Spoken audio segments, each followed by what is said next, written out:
All right, welcome back to the podcast, Edric, Poon and Company, the podcast where anybody can inspire everybody. I met this wonderful gentleman by the name of Pow, who runs Hustle and Bustle. And you're probably wondering what that is. Okay, you'll go figure it out, okay? And we'll find out a bit more during the podcast. But what captivated me was this idea. Daydreaming, is it bad for you or is it good? How can you use that power and turn it into a superpower?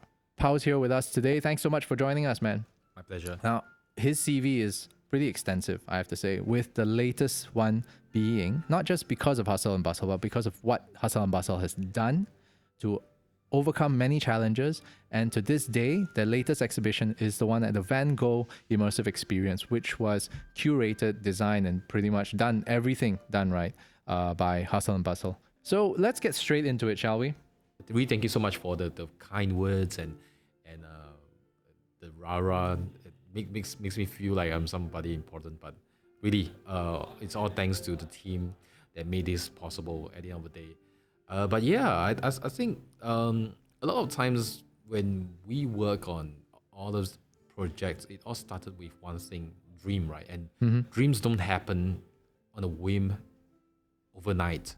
Dream happens when you're lucid. Daydreaming has always been labeled disruptive. It sure is. Like, to be honest, you must have been told off by your teacher or parents that, hey, why are you daydreaming? Are you doing your work? And why are you looking at this thing, staring in the sky and doing nothing? And then that was exactly my entire childhood. I think I shared that with some of the friends before. Like, I always suffer from this kind of like a mild or borderline ADHD thing. How do you know whether you have ADHD, by the way? I think I self-diagnosed it. It's not something that you want to like find out. But the thing is, I have long suspected. So you're the same as me lah. You and I got the doctorate from the same place, WebMD. Yeah lah, WebMD lah. 自己做罗棍啊, you know, the Hokkien way saying 自己做医生. But one of the really serious example was when I was competing in a school sports event. And back then, you know, we have like blue house, red house, yellow house. Right. So I was like doing one house itself, and then I was representing the potato sack jumping.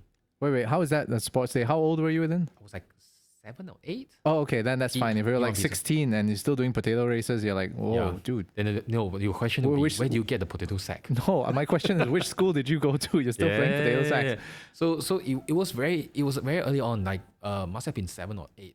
At the point, the gun went off, okay?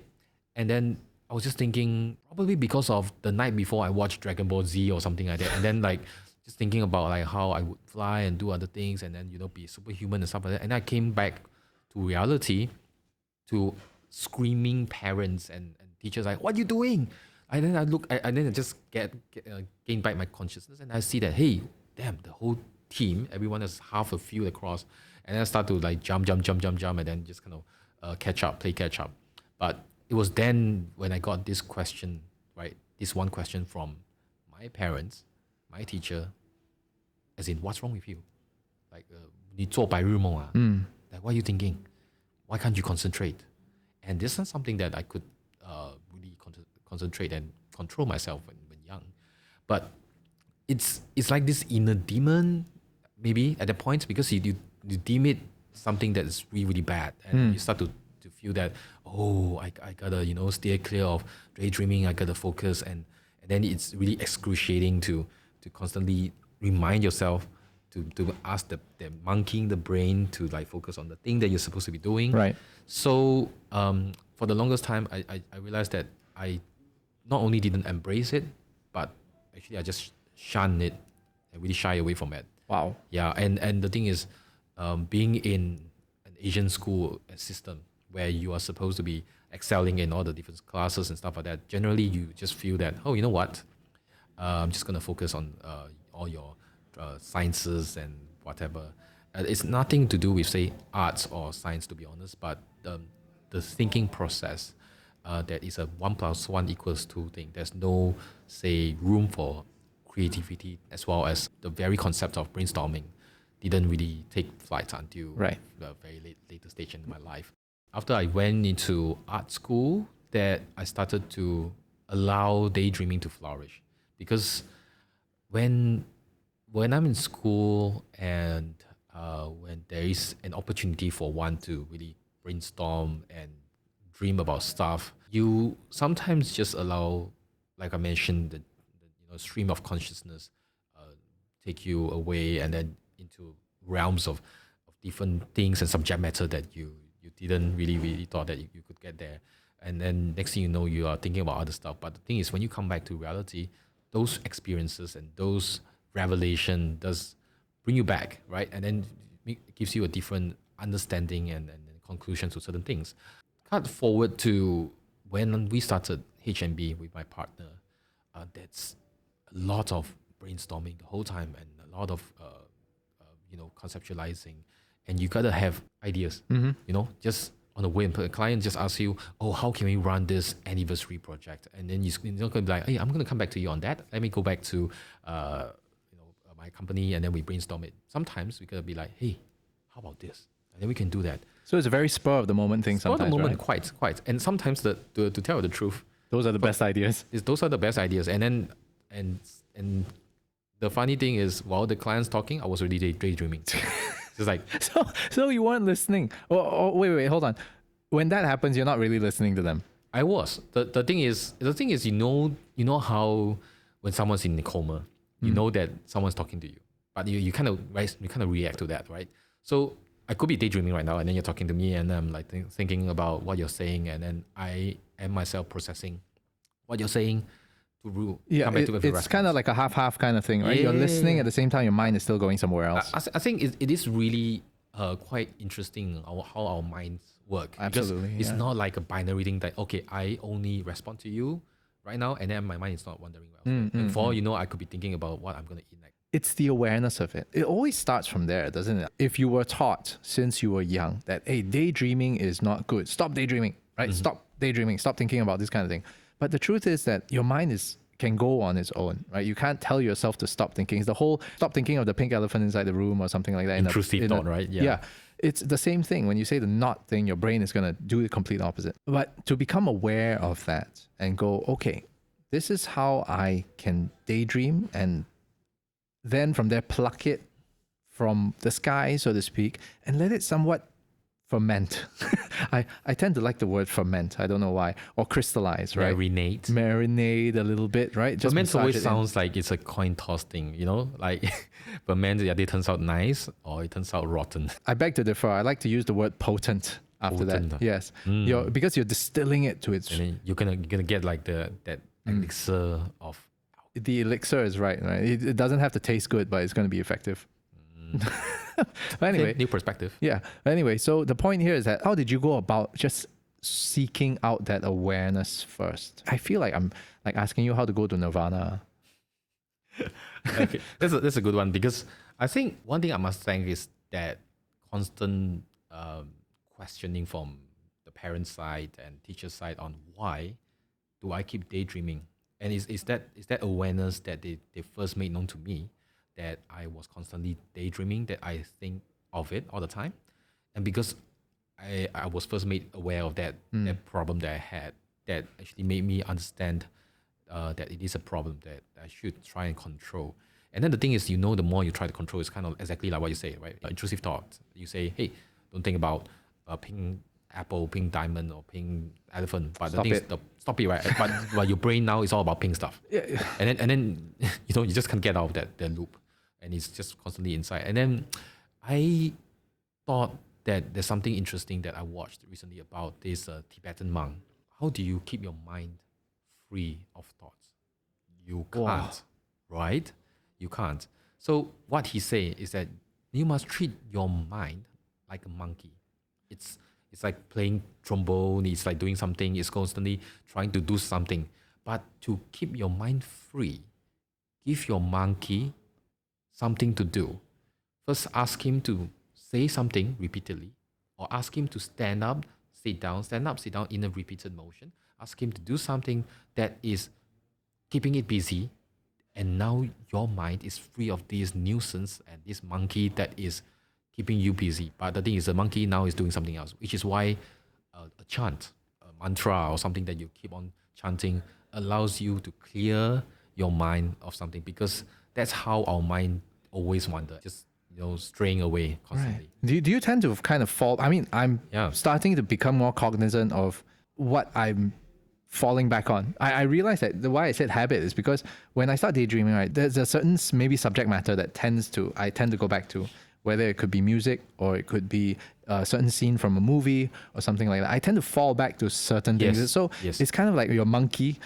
This is really weird to say, but my monkey brain is like the toy box. There are only so many toys inside this toy box, right? It's not like it's a whole chest of toys, but it's just a few. And and this monkey tends to enjoy playing with those specific kinds of toys. It's do you have cats or dogs or anything like I that? do both. Yeah. Okay. So right?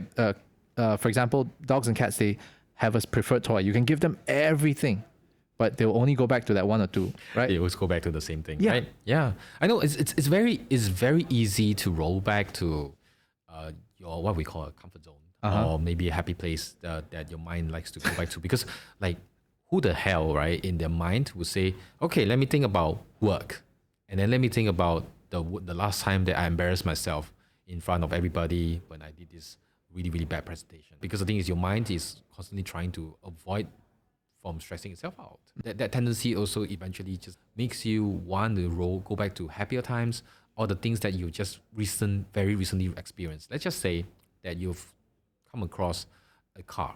Ferrari is so amazing. I want to see it. I want to go and buy it. I cannot afford it, but I imagine myself driving one day, right? So the thing is, now this is set aside.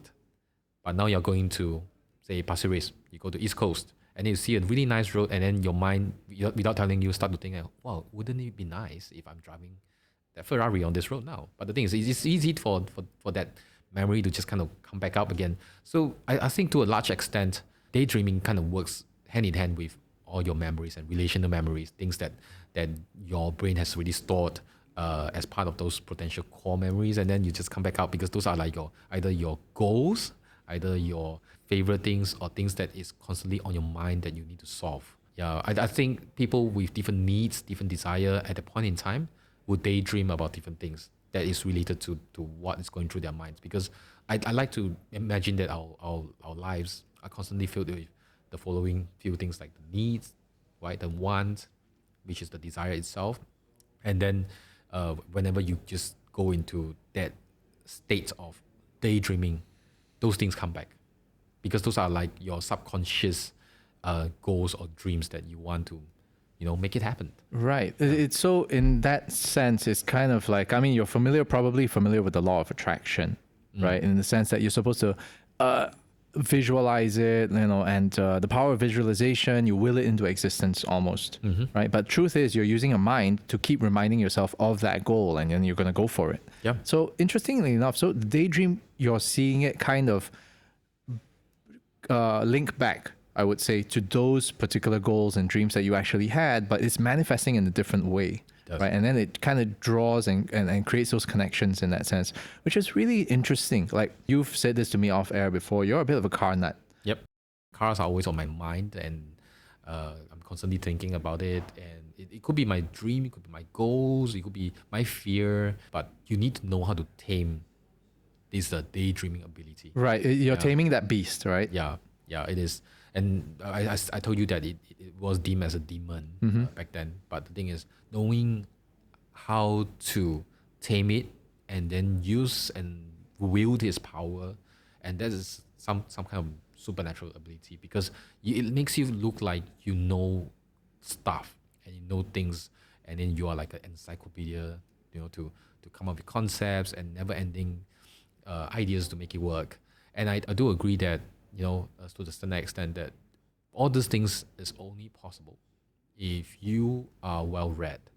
And I constantly, keep myself occupied with a lot of new concepts and new stuff that other people have done over the years. It could be new events, it could be new experience, it could be new interactive, it could be new just art pieces. But the thing is, cross industry wise, you have a lot of opportunity to adapt and really take certain essence out of what works in that area and then apply it in the very area they're working in. I state an example, right? Let's just say you come to an exhibition. You've seen this artist right, using a projector.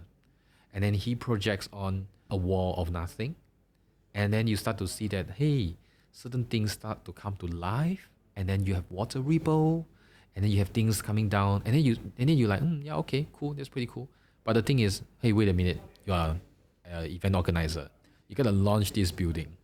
Okay, you start to wonder if something like this could be applied. Hey, you say, wait a minute. What if I do a projection mapping on the facade of the car or house or building, and then allow this set animation, to run along the silhouette or maybe the facade of it. And then, there's a eureka moment. And that's something that in our lines, we definitely need a lot of this kind of cross-pollination of ideas, right? To allow it to flourish. I want to ask you something, right? Like, you have been running the business for a while already, and I think we've all been salaried men. We've been trying to find our way, be it in life or in business or anything like that. For you, when you're handling your teams now, I'm sure that you've had certain daydreams. Then you're like, I can't make sense of this. Is there something that actually came up before in your business that you went, I can't make sense of this, but somehow or rather I'm going to try and figure it out? I think this is very interesting that you mentioned, because it happens on not a daily basis, but at least on a frequent basis.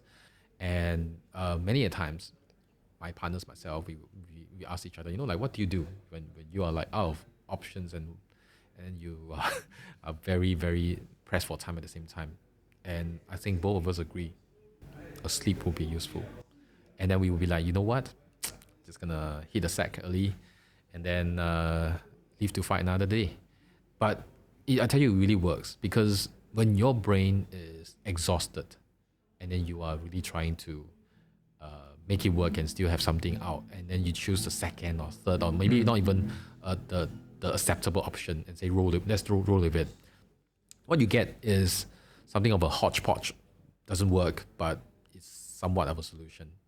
And you are not happy with it either. And our solution is always, don't do.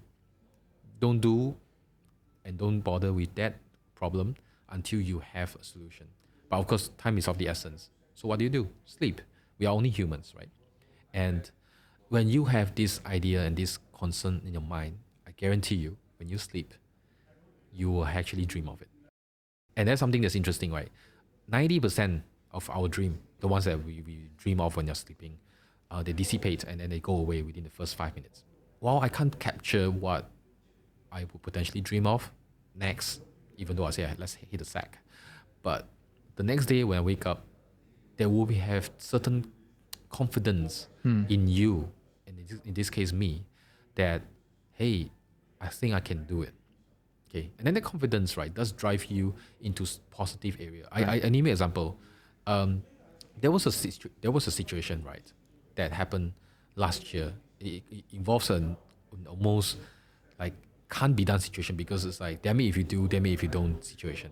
And if you proceed with certain decision made, and then the client is gonna be killing you because of what you just proposed to them. But then at this point, if I don't do it, it's bad for the company. But if I do it, it's bad for the client. And then how do you juggle this and then have a common ground and the solution that both sides are happy with? And then, you know what, I'm just gonna sleep on it. And the next day when I woke up, it's true enough, I was just feeling that, okay lah, I think something's gonna work. I just feel like it's gonna work somehow. You know what?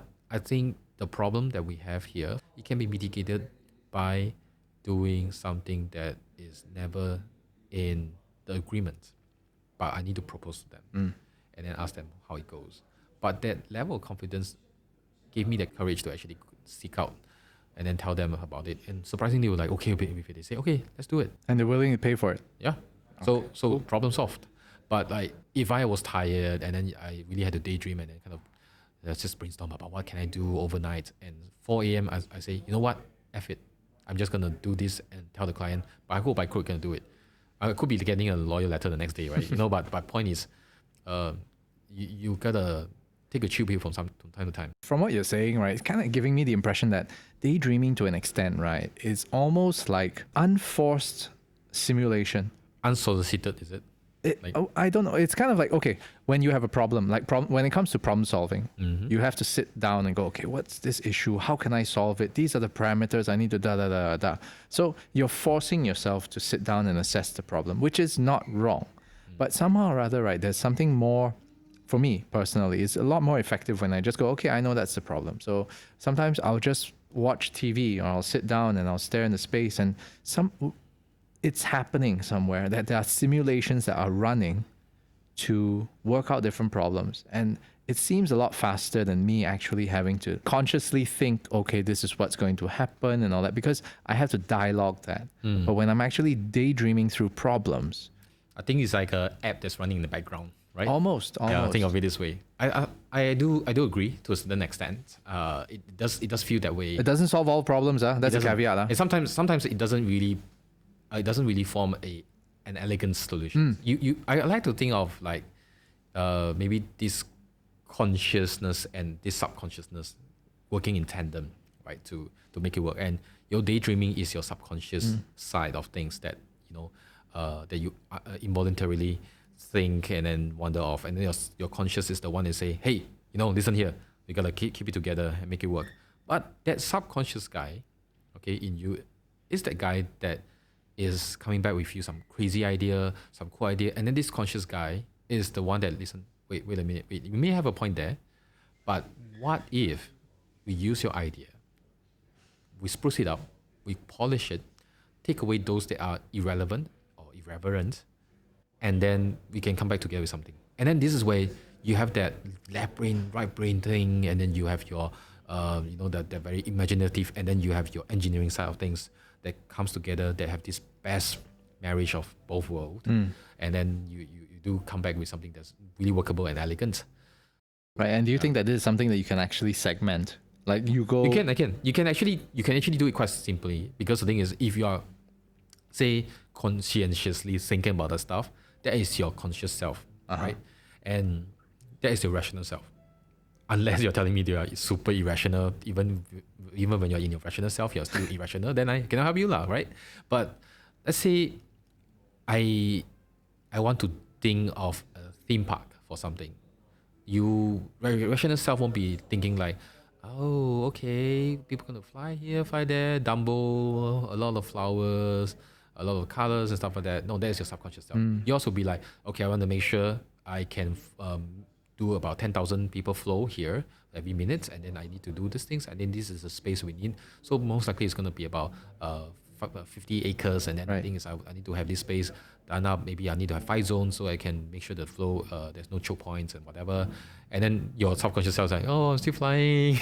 Just gonna do whatever. So I think consciously and subconsciously you do know which side of you is taking over, right? Okay. To think this out.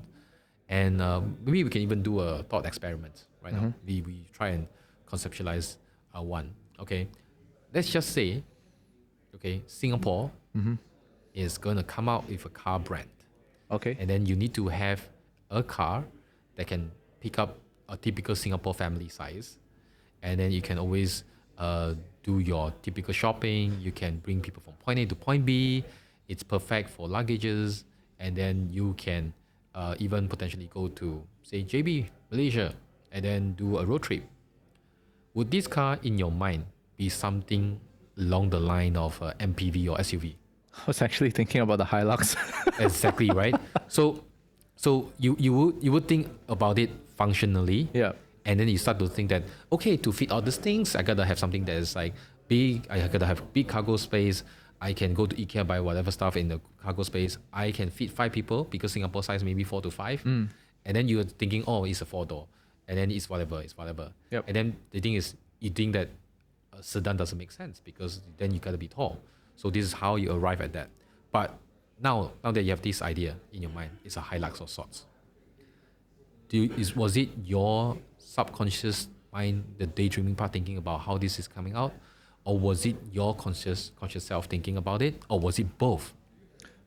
That's a great point. I would say it's 80-20. Right. 20% was the subconscious. 80% was actually the conscious. So the best part about it is that 80%, right? Subconscious, is it? No, my 80% was conscious because I was listening to your parameters first. Yeah. So the parameters that I come up with, okay, that part, while your brain is receiving it, was it your subconscious self thinking it and then painted a picture in it, or was it your conscious self? It was my conscious self. My subconscious, right, was actually telling me something completely different. Was it, why do we even need the car in the first place? I was questioning the motive. It was the logical side, like it's like your Vulcan side, right? And then it's just like, okay, I don't think we really need a car. Yeah, Singapore. because I was Why do we actually need to do this? because I actually be thinking like, okay, I mean, could it fly? Could it be delivered? You know, is there a completely different alternative to solving this? Because again, for me, I saw it as a problem, right? What are we trying to solve? How do we get there? So yeah, I mean, if we could fly, shit, I would do it, man. So this is the interesting thing. So when you have both entity, right, thinking about it and brainstorming it, at the end of the day, we always let the conscious self win by pulling ourselves back on earth, and then back to reality. And this is why daydreaming is both a boon and bane at the same time, because we do know that daydreaming is not realistic. You know what I mean, right? Because the word daydreaming, dream, and goal is different. Goal is objective, Yep. right? Dream, subjective, and something that's somewhat unattainable. That's why it's called dream. I never call myself like, oh, my dream car is this car and this car. No, it's my goal car. It's like, okay, I want to get this car. I have a goal. I set aside a timeline, a time frame, a budget. Let's make it happen. But daydreaming is still super essential, because without that, you are just using the rational self to tell me that this is a Hilux. But could you come up with a shape of car? Could you come out with a styling, with a form of unique identity that defines this particular vehicle that I just mentioned? Right. That is uniquely Singapore. That's uniquely Singaporean car, right? So that is where you start to like, subconscious and not subconscious self. Hey, you know what? Why don't we work together? Why don't we think about what you can do? Flying cars, whatever, blah, blah, blah. And then the subconscious self says, hey, shut up. You gotta be realistic about it. We've got a budget here. Gotta make it work. Hey, but what happens if we do this and do that? Again, we can do blah, blah, blah, blah. And then, just get into this inner argument. But that whole thing happens in milliseconds. Right. You don't even know that it actually existed. Sometimes I have this question myself. If you are ever engaging yourself in a daydreaming mode, I want to ask you back, do you think or do you dream in sentences that you could read, or do you think of the abstract and the concept so fast that you don't even need words? Yeah, it pops up as pictures or movies or something. Right? Yeah. So the thing is, there is this concept of speed reading, and then tell you how you can read a lot faster, Right. by guiding your eyes a lot faster to skim read it. You read by chunks, right? That's Right. what I understood Correct. from speed reading. Correct. But you can also do speed dreaming. So it's something Sleep faster, dream faster. Yeah, it's like no, like it's like, oh, I'm stuck in traffic. They say, okay, be faster, stuck faster. Stuck faster. Yeah, but so I'm not a psychologist or someone who is super adept at all these things. But like, I think in my own ability, I feel that such ability can be really trained and tamed along the way, and you must use it to your advantage, because there are definitely people who really work really well in their rational self and be someone who is logical. Right. Like you can imagine in Star Trek situation, you have those Vulcans, right? Spock, and always think in the most rational way, and he will always triumph. Okay, sorry, I'm kind of a Trekkie. And then you also you have people who's like Christopher Pike or whoever, right? They can come out with something that's creative, but not necessarily the most rational one. But what if these two are the two main voices in your brain, with Spock being your main consciousness, and then you have the other guy who is more of a maverick, Right. the least objective guy, but he gives you the happiest dose of dreams that could happen, but may not happen now. And now it's up to you to make it happen. So in my line of work, this is where those things actually come in handy. And I do want to flag out one thing, that this is only possible when you accumulate constantly a lot of these inspirations, right? You gotta go out there, you gotta experience, you gotta try out different things, and really have that deeply ingrained in your mind, so that when you daydream, like you mentioned, this monkey goes back to the toy box and then say, oh, that time I try out this thing before. It was so cool. Wow, wouldn't it be nice if this is actually applied here? Oh, that time I did this and all these things. And then you start to create that glossary of experiences and stuff. And then when you do come back to a brainstorming session, which is what I do all the time, a pitch, and then they say, oh, how do we do this? And I'll say, oh, what if we do that? And then you sound like, oh, wow, you're such a genius, or that you can always come up with a very fast idea. You're very smart. I say, I'm not smart actually. I'm just keeping those ideas. I'm the hoarder of ideas, right? Of all the things that I've seen. Like, oh, wow, check this out. This is all amazing. And now I know next time if I want to do a YouTube or podcast, I will propose, hey, we can go to City Music. They will say, hey, Pao, how do you know all these places? It's like this accumulation of experiences. Yeah. But I wanna just circle back to something you said, because this is super useful when you mention the difference between a goal and a dream. Now, I really like that, because some people are saying that, hey, this is my dream. And you notice that when they say that, right, and you mentioned that it's subjective, it may be unattainable, which means that there's a tinge of doubt. Yeah. But when you say it's goal, it's so action oriented, and you go, it's doable. It's doable. It's not it's not outside of my human reach. Yeah. So I felt that was very powerful for those who are learning to change their own mental models of. Thank you for that. I did have that realization in myself, as well as that understanding of what a dream is and what a goal is, because subconsciously when you tell yourself that, oh, my dream state of financial state is this, and my dream house is this, my dream car is this. Of course, you're gonna start thinking about the craziest house, the craziest thing, or the material stuff, right? But that being a dream, you would think that because you may not attain it, and then therefore you set yourself a lower standards, and you say that, you know what, I don't have to work that hard to reach there. But subconsciously, if you think of those things as a goal, there are certain action plan that you set aside that you want to make it happen. And then you will actually attain it. And then the thing is, this is where people come up with this thing, always a short-term goal, a mid-term goal, and a long-term goal. But no one ever talks about short-term dream, mid-term dream, and long-term dream. Dream always seems so distant, right? And then yet people like to think about it. But then you can channel those that you dream about, right, maybe down to something that's a bit more attainable as goals. So if you see that, I always like to circle back to cars. You will see that my dream is to own like a one-off Bugatti. But my goal would be like, I want to get a Maserati Gran Turismo, about 200K, very nice. But how do I get there, right? I got to save up first. I got to have maybe a reliable set of people, friends, workshop that I can play with or work with to, maintain my car. And then how do I get there, And then you start to roll out all this plan. But Bugatti, I can't even begin to fathom, many millions I have. You can. You just need to shave your head, get one of these gray jackets, and go and be a kickboxer, and then everybody will know what color is your Bugatti. Yeah, exactly. Or I can be like those, Dan Brazilian, right? Yeah.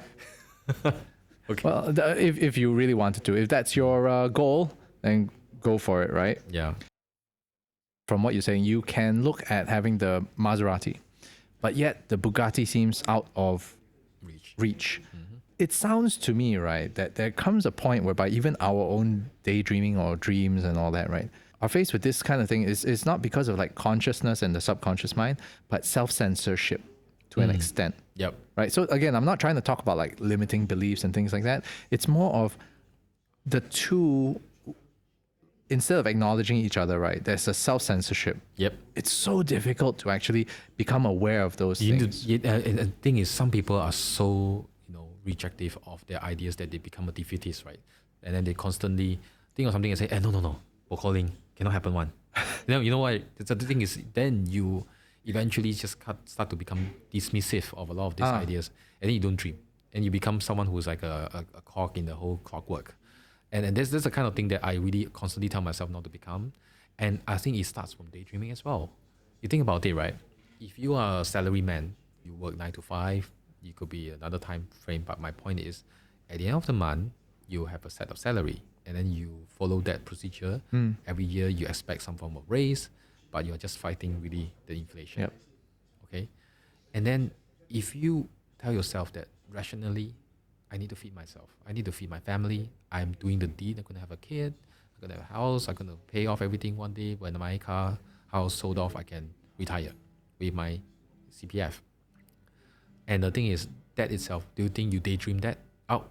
You don't daydream that thing out. No. For sure.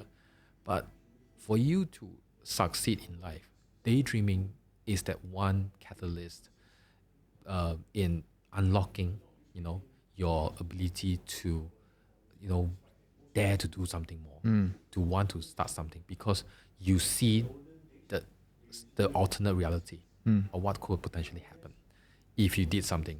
Sure, it could be crazy if you say I dream of myself flying like a Tony Stark, but it could happen. But this is me dismissing it and saying calling cannot happen because I don't think it can work.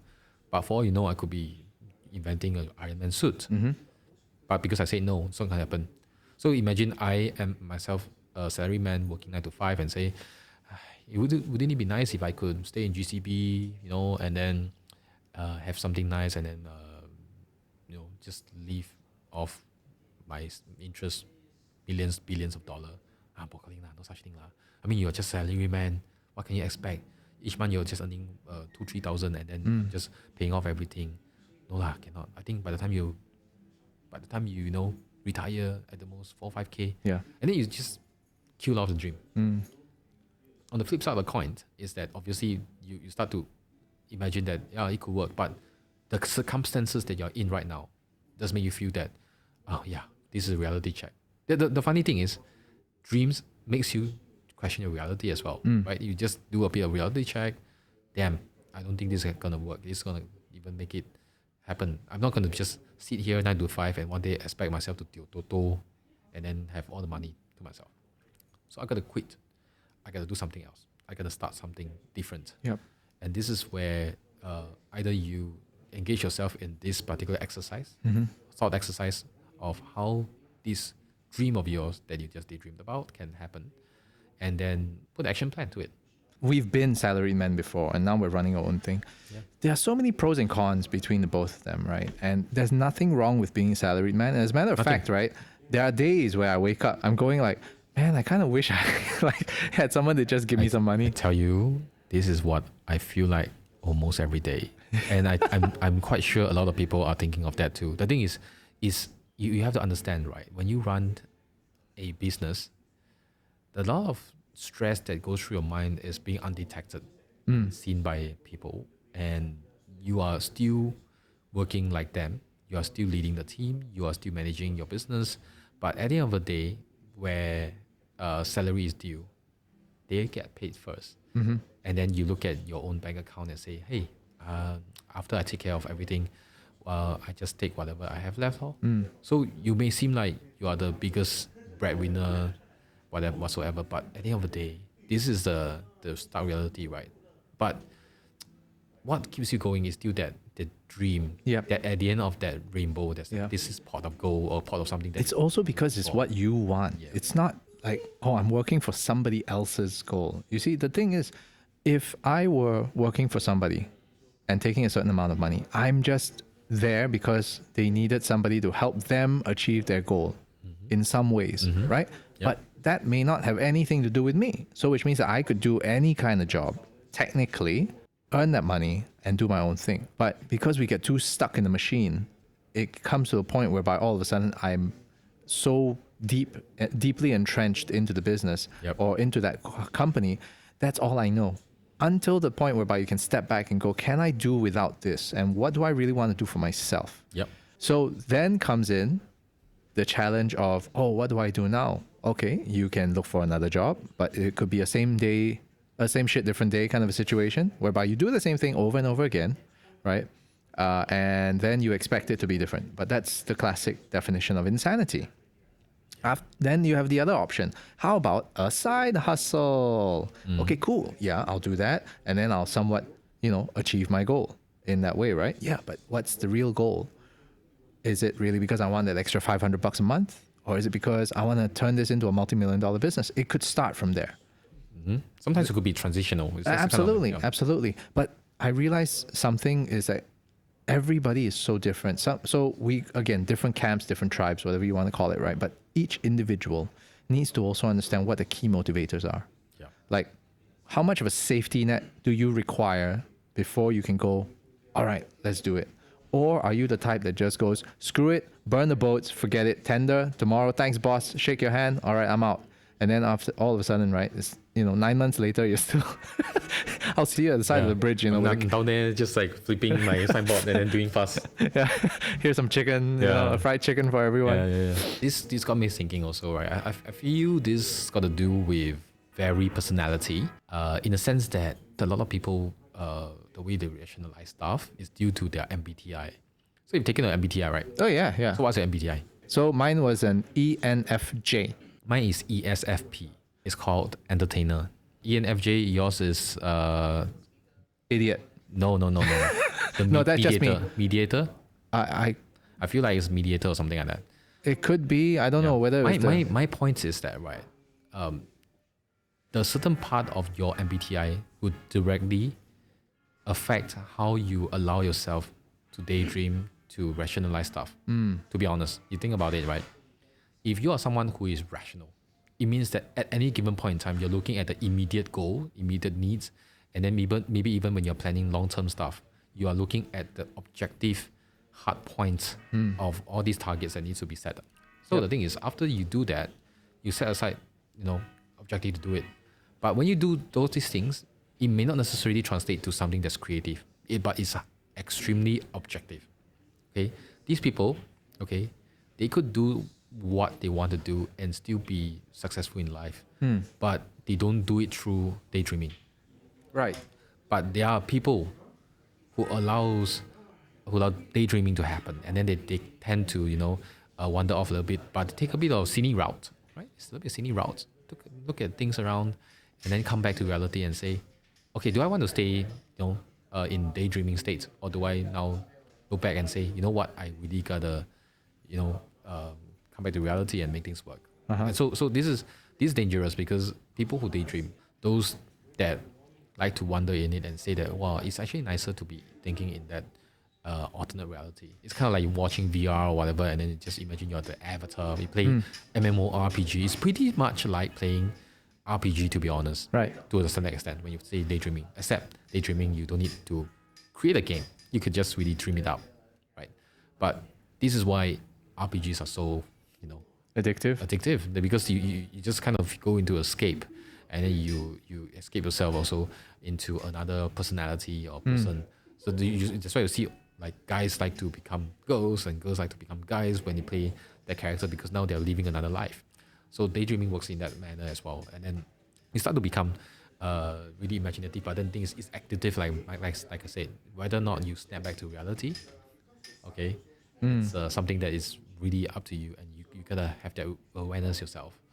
And I'm thankful that I don't linger in that too long, but it's just gotta release it a little bit to, okay, then you can daydream a little bit. No, you still need to feed the beast. Yes. You really have to. I honestly speaking, right, a couple of really weird questions always come to mind, because sometimes I take a contrarian approach to things, right? Yep.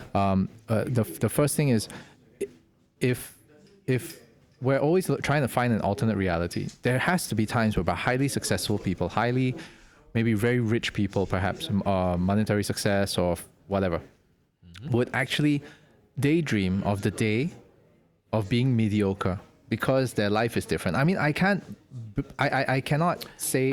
I like to mention that it's exactly like what we recently watched and saw, that PM Lee and his family, right? They were trying to eat normally at the hawker center. I'm not sure if you watched that. No, I haven't. So I saw that this morning, and I understood what PM Lee wanted to do, right?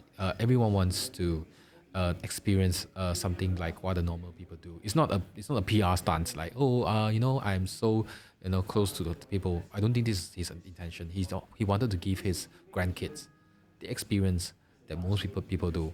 And you know what? This is exactly what you mentioned. And I recently read that Michael Jackson, he couldn't shop because everywhere he goes, he'll get mobbed by people. Yeah. So for him to buy stuff, there was one time that he wanted to experience it. It was his dream to do it. You know what he did? What? He booked out the entire shopping mall, cleared everyone out, invited only his friends and families to shop with him, so that he could stroll down, just carefreely, and then just bring his stuff, buy all the cereals and things that he wanted to. And it's not just to send someone down to buy for him. Right. And then like dreaming of mediocrity, dreaming of being normal, is usually true to people who are experiencing excellence on a daily basis. They think this is the norm. Maybe being mediocre is something special.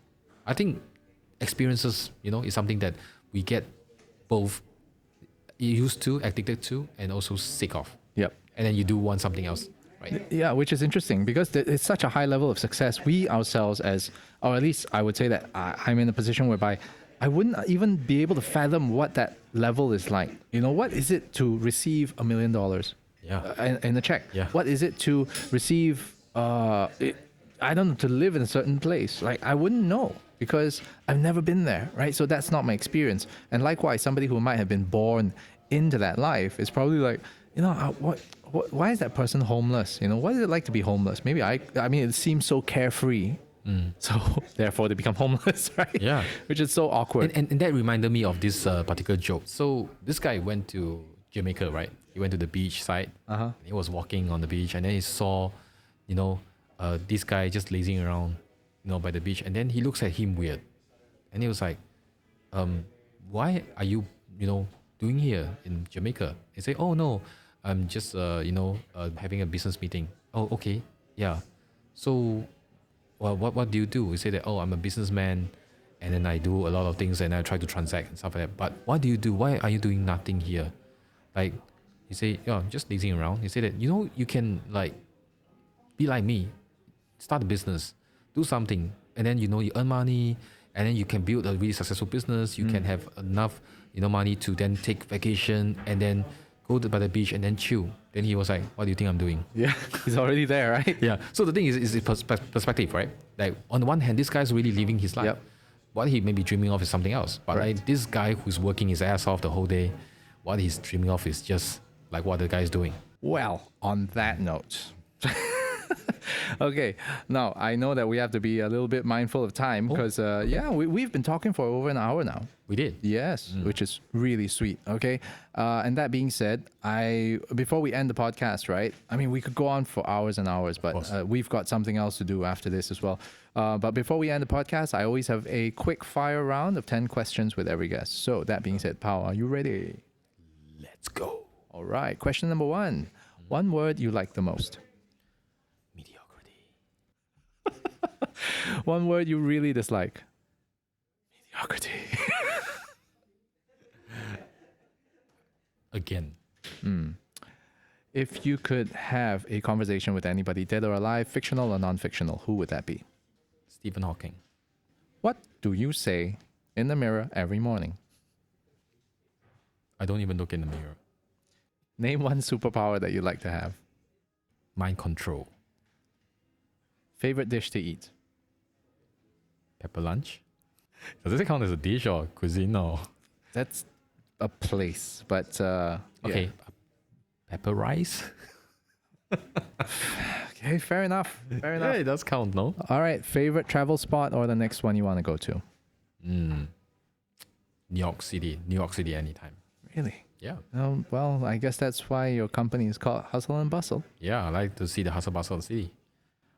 Something in the arts that you've always wanted to do but yet to do so. Body painting. Do you just say art? Arts, yeah. Arts can be anything. I would say poems. Poems. Yeah, writing poems. Poems. Yeah. Okay. Okay, I thought I heard you say something else, but anyway. That too. Yeah, that too as well. Sure. What does retirement look like to you? Feels like 45, 50 years old kind of thing. So Bahamas that's the Beach. age. Oh, wow. Okay. So that I can do nothing like the guy that I just told you about.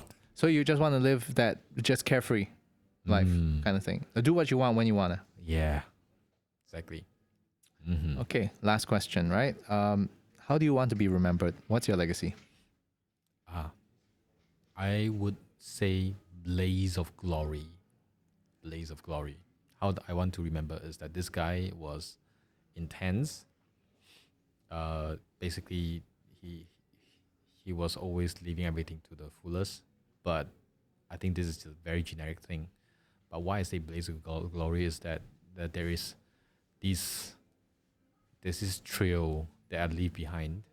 Whatever I do is as though it's just going down on a very fiery path, be it positive or negative. I hope it's on the positive end. Yeah. Because it is only then when you redefine how you do things and how things can be done. And this is where it becomes the direct opposite of mediocrity. Yeah. All right, those are great answers, and I love your last answer because it was kind of like you said, blaze of glory, going down a fiery path. Almost sounds like you want to go to hell. No, I mean we all go down eventually. You know what I mean, right? It just depends where, right? Yeah, I know. And the thing is, I do come to a realization that at the end of the day, we are not going to be here for long. But without thinking in a negative way, is that in that fleeting moment, you can always live it to the fullest. And then the thing is, if you have to like live it out the rest of your life in a very normal way, too boring lah. And on that note, thank you so much, Pow, for being part of this podcast. Now, this camera's yours. Go ahead, let everybody know where you're from, how they can contact you if they need anything. Okay, I'm Pow. So I'm the CCO of H&B, Hustle and Bustle. And you can always find me at most car events. Or if you want to have coffee with me, you can find me at Macpherson MRT. Look out for H&B Private Limited. Okay, thank you so much, Pow. All the links and contact details will also be in the description. Links are all in the description, and you may have seen it on the screen as well. Okay, with that, thanks so much for joining us for this episode of the Epic Podcast. We'll see you next time. Bye, everyone. Bye. And we're out.